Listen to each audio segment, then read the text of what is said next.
donne mon cœur. Il ne m'appartient plus. Ce que j'ai de meilleur, tout est pour toi, Jésus. Oh, prends mon cœur, je te donne tout. Prends ma vie, je voici, je te donne tout. Mon cœur est à toi, tout à toi. Alléluia Seigneur, sois glorifié mon roi. Shalom à tous frères et sœurs, c'est le frère Salomon. Vous suivez l'émission Je roule avec. Et comme invité aujourd'hui, nous avons le pasteur Semayas. Bonjour à tous, bonjour Salomon. Ça va bien Semayas? Très bien par la grâce de Dieu. Alors, on te voit un peu dans les métros, embraser les trains, embraser les villes dans les rues, évangéliser pour le Seigneur. Est-ce que tu peux nous parler un peu de ton parcours? Bien sûr, j'ai commencé ma délinquance à l'âge de 13 ans. J'ai grandi dans plusieurs quartiers, voilà, on va dire que j'étais un temps à Sarcelles, j'étais un temps dans 93 aussi à Rosny-sous-Bois, j'étais un peu à Bagneux, dans le 94, à Cachan. Et mes parents sont séparés lorsque j'avais 7 ans. 7 ans, quand on est jeune, on le ressent pas trop la blessure. Moi, ça m'a fait du mal, mais je comprenais pas cette dimension, le manque d'un père dans la vie d'un enfant. J'ai pas compris ça tout de suite, mais j'avais mal. C'est vrai que je passais mes nuits à pleurer. Je sens que ça m'a affecté spirituellement, intérieurement. Et nous avons déménagé sur Paris. Alors voilà, à peu près vers mes 8-9 ans, je débarque dans le 15e arrondissement. Dans Paris, ça change, c'est pas la banlieue. c'est pas les mêmes pas les mêmes problèmes, c'est pas les mêmes personnes. Et voilà, je me suis adapté, mais il y a toujours cette petite chose, voilà, on est méchant quand il y a beaucoup de méchanceté dans les écoles et vers voilà, l'âge de 13 ans. Je commence à m'affirmer un peu plus parce qu'il y avait, bien sûr, il y avait des racailles aussi, donc c'est la loi de la rue, ils veulent se moquer de toi, ils veulent t'appeler bouffon, victime, donc t'es obligé d'un côté, tu vois. Le monde te fait devenir un loup, un requin, tu vois, sinon tu te fais manger. Et du coup, j'ai commencé, j'ai pas de grand frère, moi, qu'on me disait, vas-y, quand j'avais une embrouille, un problème, on me disait, vas-y, je vais te ramener mon grand frère. Moi, je peux ramener personne. Je peux même pas ramener mon père, il vivait pas avec moi, mon père. Je peux même pas ramener mon père, j'avais pas de grand frère, donc, moi, j'ai commencé à traîner avec les grands du quartier. Je me suis fait influencer, frère. J'ai cherché, peut-être, cette reconnaissance d'un grand frère que j'ai jamais eu. Et j'ai commencé à vendre de la drogue pour les grands du quartier, voilà, toujours c'était les grands du quartier. J'ai commencé à vendre du shit, j'ai commencé à voler à l'époque, c'était les iPod Shuffle, les trucs comme ça, les Samsung D510, c'était swag à l'époque, tu vois, D500, dès que je volais un D500, ça se vendait bien. Et j'ai commencé comme ça, voilà. Je fumais pas parce que à l'époque, je te parle de plus de 10 ans en arrière. Ouais, bien sûr. Voilà, moi j'ai 26 ans maintenant, je te parle quand j'avais 13 ans, ça fait plus de 10 ans, ça fait 13 ans. Mais à l'époque, même dans les quartiers, comme il y a beaucoup de Maghrébins, de Maliens, de Sénégalais, de musulmans, même la cocaïne, c'était mal vu. Même quand tu vendais la coke, tu le disais pas trop. C'était un peu la honte ils le disaient haram, tu vois, c'est honteux de vendre. Et même ceux qui fumaient leur consommation, voilà, c'était mal vu. On disait que, tu vois, le langage c'était pour les pigeons, tu vois, pour les bolos. Mais je consommais pas ma drogue, je faisais que la vendre. Et puis après, vers mes 15 ans, j'ai commencé, voilà, les filles, la drogue. Là, j'ai commencé vraiment à consommer beaucoup plus. Et les soirées, je suis tombé dans toutes ces addictions. En fait, je savais pas ce que je cherchais, en fait. Je voulais simplement vivre, je croyais que c'était ça la vie, s'amuser, avoir de belles femmes. Voilà, j'ai fait beaucoup de choses pas bien, mon frère. Aujourd'hui, il y a beaucoup de gens qui le voient comme une banalité. Mais aujourd'hui, maintenant que je suis avec Dieu, je vois que c'est grave, mon frère. C'est grave de donner son corps à n'importe quelle femme, surtout de mettre un billet sur une femme. En Colombie, il y a beaucoup de prostitution. J'étais âgé de 16-17 ans, j'étais un jeune qui allait, je couchais avec. Voilà, j'avais pas cette notion, j'étais dépendant, esclave du péché, mon frère. Voilà, une vie vraiment de débauche, d'impudicité. Et au fond, j'étais même pas heureux, frère. Je te dis la vérité, hein. Et il y a des nuits, quand je fumais, je buvais, il y avait un truc en moi comme si je pensais beaucoup. Je me posais des questions. Mais vite fait, il y avait un pote qui me disait, allez, vas-y, viens, on va faire un tour, tu vois, c'était comme ça. Et voilà, ma mère a donné sa vie à Jésus quand j'avais 15 ans. Je suis d'un arrière-plan catholique, bien sûr, non pratiquant. On a l'habitude à dire, je suis catholique non pratiquant. Mais en fait, quand tu vois la Bible, ça n'existe pas, que tu sois protestant non pratiquant, orthodoxe non pratiquant, catholique non pratiquant, ça n'existe pas. Et voilà, elle a donné sa vie à Jésus.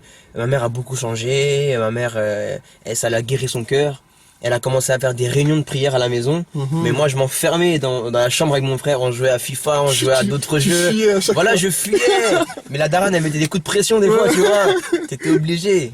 Et je sais qu'une fois, elle m'a mis un coup de pression. Elle m'a fait confesser Jésus. Tu vois. Mais je sais que ça a déclenché quelque chose. J'ai confessé de ma bouche que Jésus est le Fils de Dieu, que le Seigneur est Sauveur. Et bon, ça n'a pas été manifesté tout de suite. Ça a mis 4 ans quand même. De mes 15 ans à mes 19 ans, je me suis enfoncé encore dans la délinquance.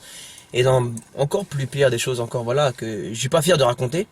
Et je me posais des questions. Quand j'allais en soirée, je me disais, mais on est des marionnettes. On est là, quelqu'un, le DJ, il manipule, il met la musique, il y a la drogue, t'arrives avec tes potes, tu te prends Pablo Escobar, tu te prends Tony Montana. En fait, on est rien du tout, mon frère, tu vois. On est rien du tout, mon frère. On est des guignols. Et voilà. Et je regardais les gens bourrés. Je disais, mais on est des clowns, en fait. C'est un scénario, tout ça. Et Dieu m'ouvrait les yeux. Quand je fumais avec mes amis, je me posais des questions. Mais je sais que c'est le Saint-Esprit qui travaillait dans mon cœur. Il travaillait en moi, le Saint-Esprit. Les prières de ma mère, de ma grand-mère étaient écoutées. Ma mère, elle avait demandé à plusieurs personnes de l'église de prier pour mon fils. Et toutes ces personnes-là, la Bible dit, la prière du juste peut beaucoup, est forte, est grande, est efficace. Et ça a marché. Je veux même encourager à travers cette vidéo, mon frère, toutes les personnes qui prient pour un fils, pour une fille qui est éloignée de Dieu, persévérer dans la prière. Parce que même si on ne le voit pas, ça agit. Ma mère ne le voyait pas. Je rentrais, même à cette époque-là, malgré que Dieu travaillait en moi, je rentrais avec les yeux rouges à la maison, je rentrais alcoolisé, mais Dieu faisait un travail en moi. Je me posais des questions, je regardais vers le ciel le soir quand je fumais du shit, je fumais tous les jours de la drogue avec mes amis. Et vers la fin de mes 18 ans, je me pose des questions, je me dis mais pourquoi je suis sur terre? Il y a quoi après la mort? L'éternité? Je pensais à toutes ces choses-là. Je disais hey, les mecs, vous pensez quoi à ça? Vous pensez quoi à ça? Et après il me disait ouais, vas-y viens, fume, tu vois, fume.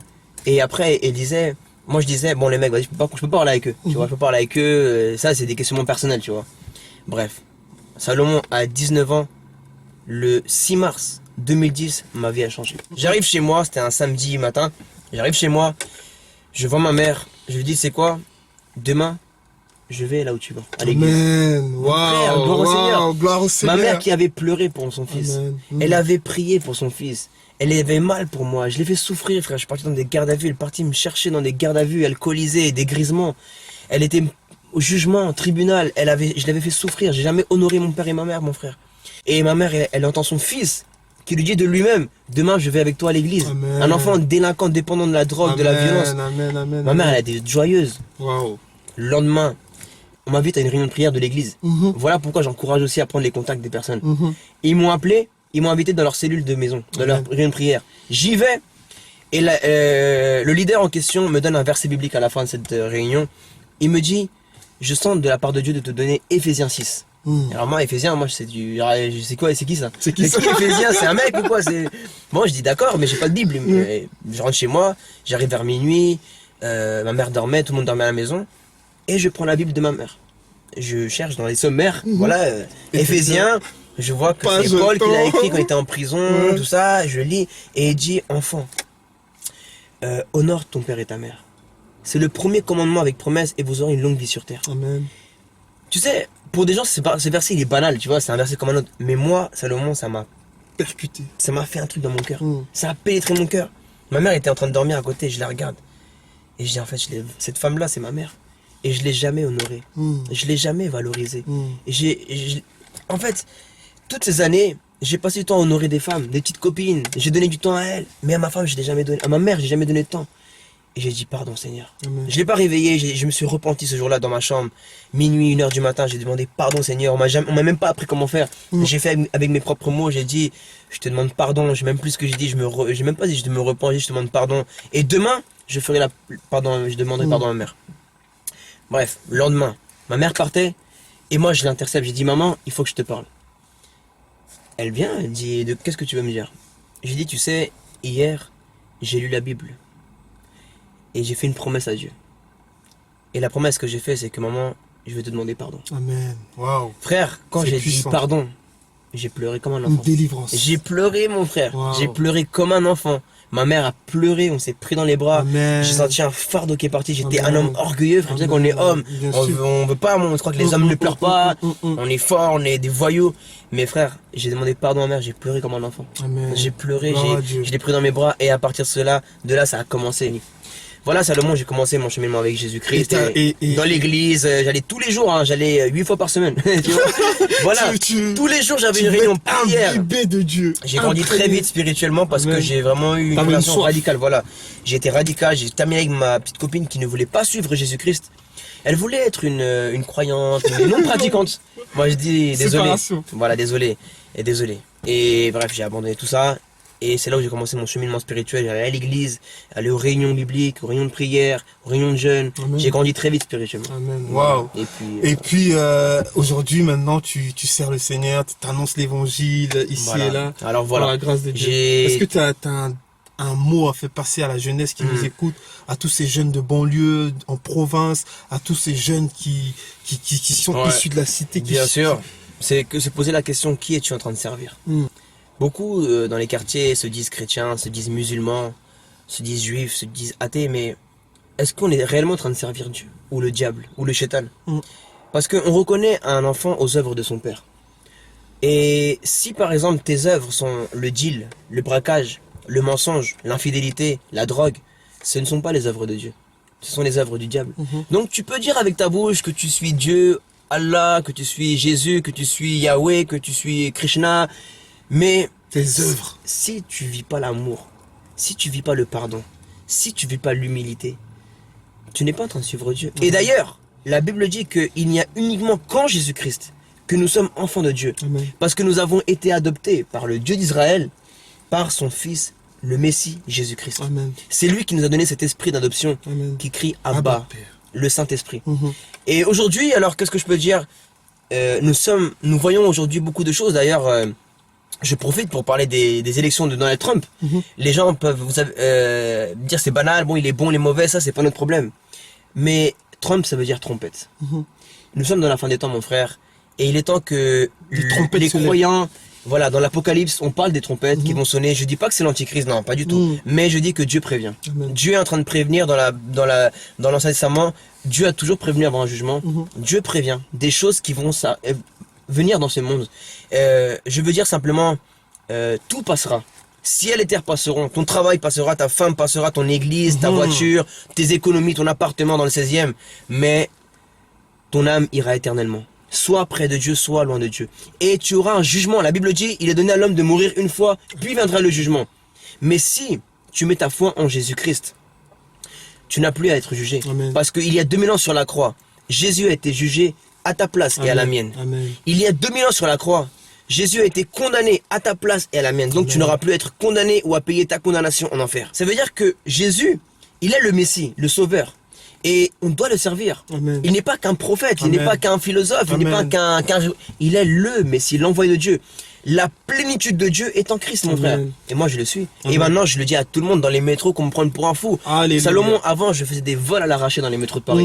Mais maintenant, je prêche l'évangile. Alléluia. On va libérer. Moi, je crois qu'on va conquérir toute la France, la francophonie. On va libérer. On est des libérateurs, mon frère. On est des Moïse. On va libérer tous les gens qui sont en Égypte spirituelle. Ça veut dire, le nom de Moïse ne sauve pas. Le nom de Mohamed ne sauve pas. Le nom d'Abraham ne sauve pas. Mais le nom de Jésus brise les chaînes, mon frère. Le nom de Jésus-Christ il fait trembler l'enfer. Il fait trembler l'enfer. Alors je pense qu'aujourd'hui, il faut que les chrétiens soient visibles, mon frère. Tu sais qui est musulman, tu sais qui est athée, tu sais qui est homosexuel, tu sais qui est le dealer du coin, mais tu sais pas qui est chrétien, frère. Et je pense que les enfants de Dieu doivent être manifestés au monde. la lumière n'est pas faite pour être sous la table, mon frère. Nous sommes la lumière du monde. Amen. Et nous devons être visibles. Alléluia. En France, dans la francophonie, partout. Amen. Au nom Nous de avons Jésus. reçu des dons, des talents. Salomon, tu as reçu un don, un talent. Et tu mets ces dons et ces talents au service de Jésus. Amen. Moi, j'ai reçu des dons et des talents différents. Et chacun doit se trouver lui-même en Jésus-Christ. Trouver ses dons, ses talents, afin de les donner au salut des âmes. Amen. Le cœur de Dieu bat pour les âmes perdues. Amen. Si le cœur d'un chrétien ne bat pas pour les âmes perdues, eh bien, on n'a pas le cœur de Dieu. Amen. Waouh, gloire à Dieu, frères et sœurs, pour cette vidéo, pour ce témoignage, pour notre frère. Et nous vous bénissons et nous croyons que Dieu vous a fortifié. Que si vous ne connaissez pas le Seigneur, par ce témoignage, par cette vie transformée, vous allez le rencontrer. Et nous vous bénissons et nous vous remercions pour votre fidélité. Au nom de Jésus-Christ. Amen. Soyez bénis.